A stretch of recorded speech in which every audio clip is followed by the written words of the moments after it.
জাপানে 12 মাসের নাম ওইরকম কোনো পরিবর্তন নেই, শুধু গণনা ভাবলেই হবে। যেমন ইচি গাচ্ছো, নি গাচ্ছো, সান গাচ্ছো, শি গাচ্ছো, গো গাচ্ছো, রুকু গাচ্ছো, শিচি গাচ্ছো, হাচি গাচ্ছো, কো গাচ্ছো, জো গাচ্ছো, জো ইচি গাচ্ছো, জো নি গাচ্ছো, নান গাচ্ছো। এখানে ব্যতিক্রম শুধু হচ্ছে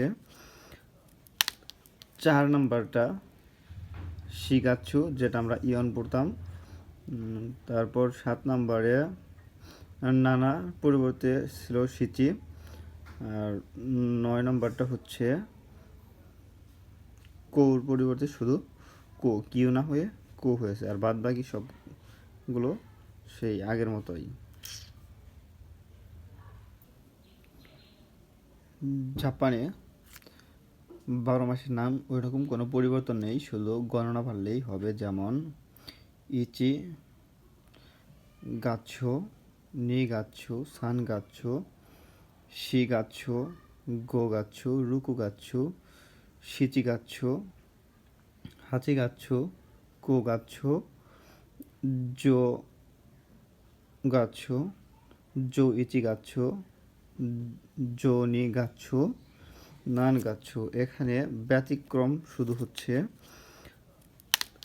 4 নাম্বারটা শিগাচ্ছু, যেটা আমরা ইয়ন পড়তাম।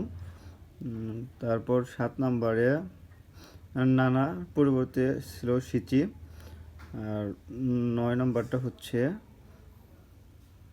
কৌর পরিবর্তে শুধু কো, কিউ না হয়ে কো হয়েছে। আর বাদ বাকি সবগুলো সেই আগের মতোই।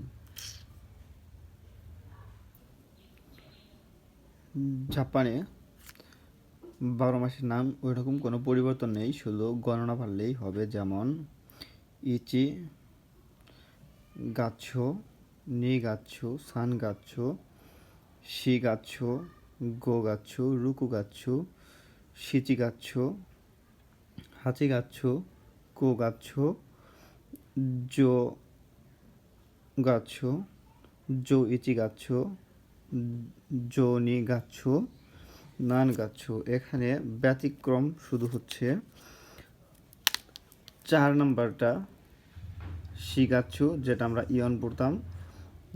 তারপর 7 নাম্বারে নানা পরিবর্তে ছিল সিচি। আর 9 নাম্বারটা হচ্ছে কৌর